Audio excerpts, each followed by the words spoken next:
दुनिया को बड़ा झटका लगने वाला है क्योंकि यूएई ने इतिहास में पहली बार अपनी तेल की प्रोडक्शन जीरो कर दी है भाई।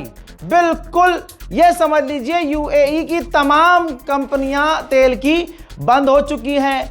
ईरान की बात याद दिलाना चाहूंगा। ईरान ने कहा था कि अब अमेरिका कुछ भी कर ले, तेल के दाम $200 पहुंचेंगे ही पहुंचेंगे पर बैरल, और अब वो चीज़ होती भी नज़र आ रही है।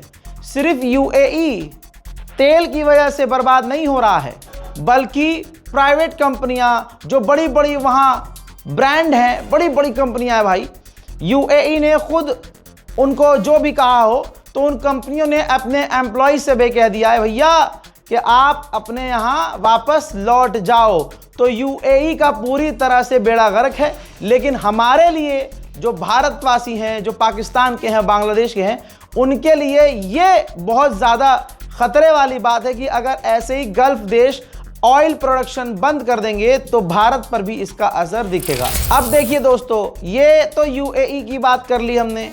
अब आते हैं कतर पर। कतर जो है लिक्विफाइड नेचुरल गैस भी, एलएनजी गैस भी एक्सपोर्ट करता था भाई, उसने वो भी बंद कर दिया पूरी तरह से। और हीलियम भी एक्सपोर्ट करता है।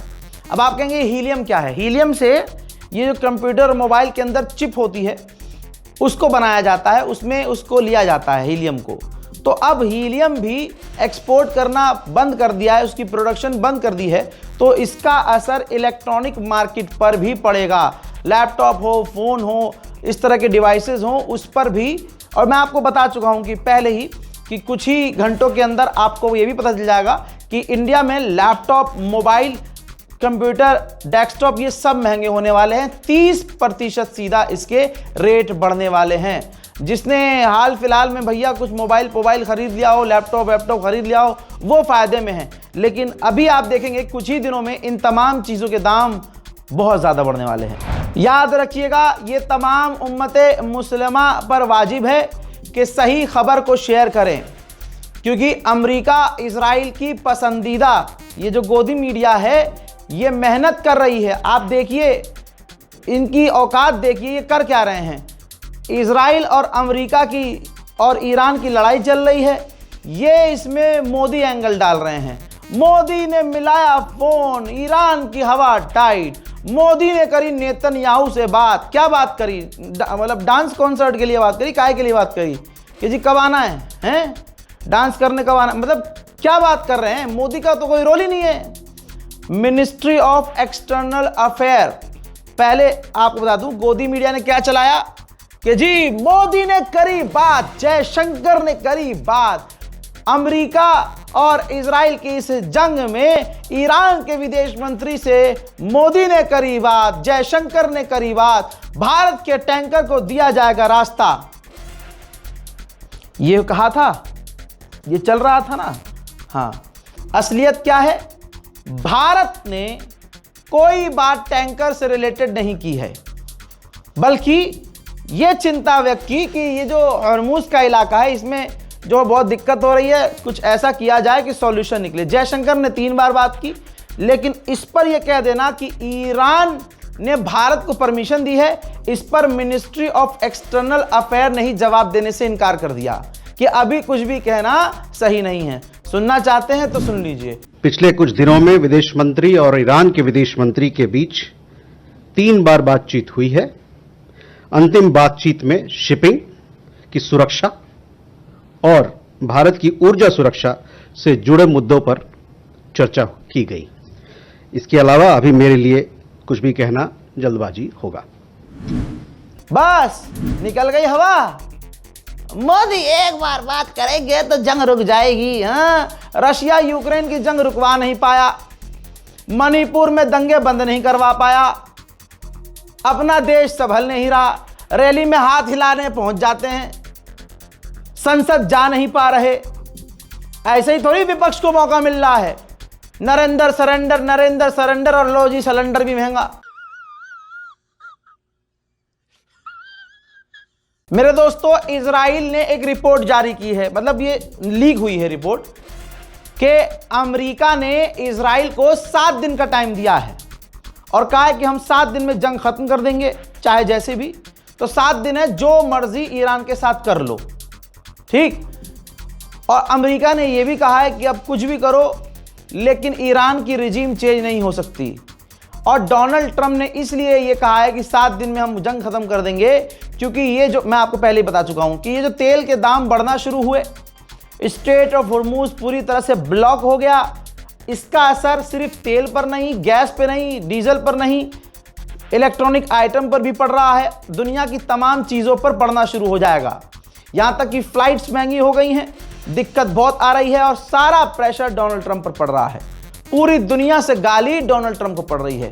ट्रंप इस वक्त प्रेशर में आ गया है और यह अंदर की रिपोर्ट है।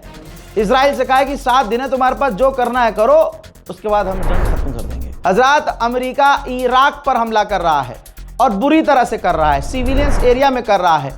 इस वजह से अमेरिका के खिलाफ इराक में प्रदर्शन होना शुरू हो चुके हैं।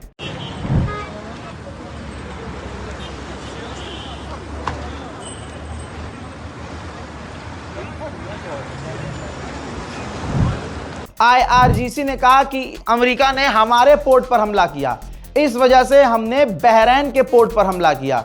यानी ईरान का बिल्कुल क्लियर मैसेज है कि अमेरिका हम पर हमला करेगा, हम अरब को पेलेंगे और अरब के यहां जो अमेरिकी बेस हैं हम उनको ठोकेंगे। मेरे दोस्तों, IRGC ने कहा है कि कई सारे जहाज स्ट्रेट ऑफ हॉर्मूज को क्रॉस कर रहे हैं क्योंकि वो हमसे कोऑर्डिनेट कर रहे हैं, हमारी मिलिट्री के साथ कोऑपरेट कर रहे हैं।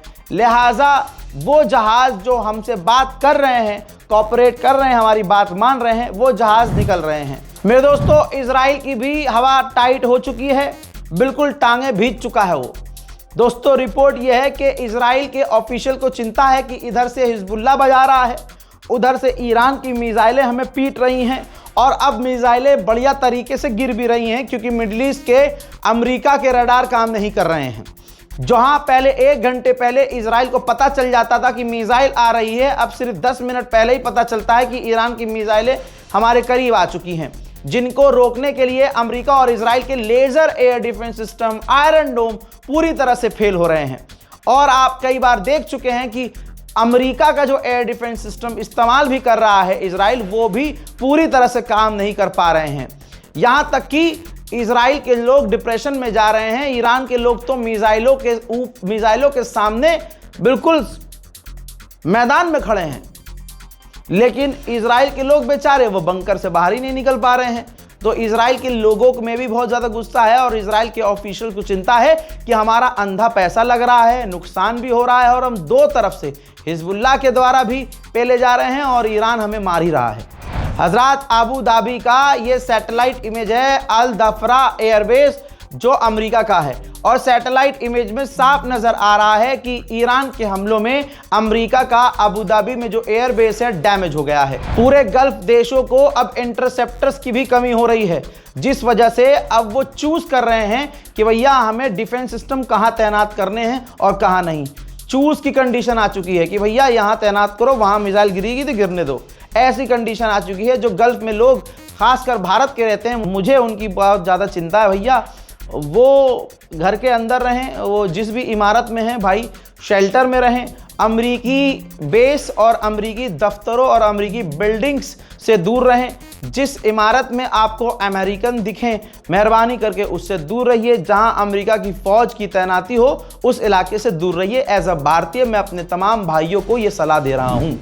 जहां पूरी दुनिया ईरान को कमज़ोर समझ रही थी, आज पूरी दुनिया ने देखा कि अकेले ने इजराइल, अमेरिका और तमाम अरब देशों को लाइन में लगाकर सूद दिया है।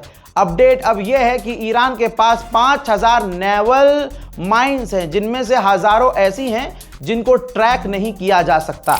इजराइल का अखबार, दुश्मन का अखबार टाइम्स ऑफ इजराइल क्या लिख रहा है, आपकी स्क्रीन पर है। लिख रहा है कि डोनाल्ड ट्रंप जीत का ऐलान कर रहा है, लेकिन ऐसा कोई रास्ता नहीं दिख रहा जिसकी वजह से यह कहा जा सके कि जंग खत्म हो गई है, नुकसान हो रहा है और ट्रंप जीत का ऐलान कर रहे हैं, लेकिन ये जीत होती हुई नजर नहीं आ रही है। मेरे दोस्तों, अमेरिका ने ईरान के ड्रोन को कॉपी किया, शाहिद ड्रोन को। ईरान के ही ड्रोन को कॉपी करके एक ड्रोन बनाया, शाहिद ड्रोन। सेम कॉपी किया और वो ड्रोन इराक के लड़ाकों के ऊपर इस्तेमाल हो रहा है। अमेरिका ने किस तरह से शाहिद ड्रोन का, ईरान की टेक्नोलॉजी है, फेल हो ही नहीं सकती। ये देखिए किस तरह से इराक में ईरान के समर्थक लड़ाकों को निशाना बना रहा है अमेरिका। ओमान का कल जो फ्यूल स्टोरेज ईरान ने उड़ाया, ये देखिए सैटेलाइट इमेज से साफ नजर आ रहा है कि कितनी भयंकर तबाही मची थी। अब देखिए यूक्रेन का ज़ेलेंस्की किस तरह से बहती गंगा में हाथ धो रहा है, क्योंकि दुनिया का जो ध्यान है यूक्रेन और रूस से हट चुका है जंग से, और ये पिट रहा है बुरी तरह से। तो ज़ेलेंस्की ने कहा है कि सबसे पहले यूक्रेन पर जो शाहिद ड्रोन दागे हैं वो दागे थे ईरानियों ने, क्योंकि रूस के पास शाहिद ड्रोन नहीं थे। ईरान ने शाहिद ड्रोन दिए और रूस को चलाना भी नहीं आता था। तो जंग की शुरुआत में ईरान के ही एक्सपर्ट रशिया पहुंचे थे और उन्होंने वहां से हम पर रूस की तरफ से ड्रोन दागे थे। हजरात मेरे दोस्तों, स्ट्रेट ऑफ हॉर्मुज में ईरान का ये भौकाल है।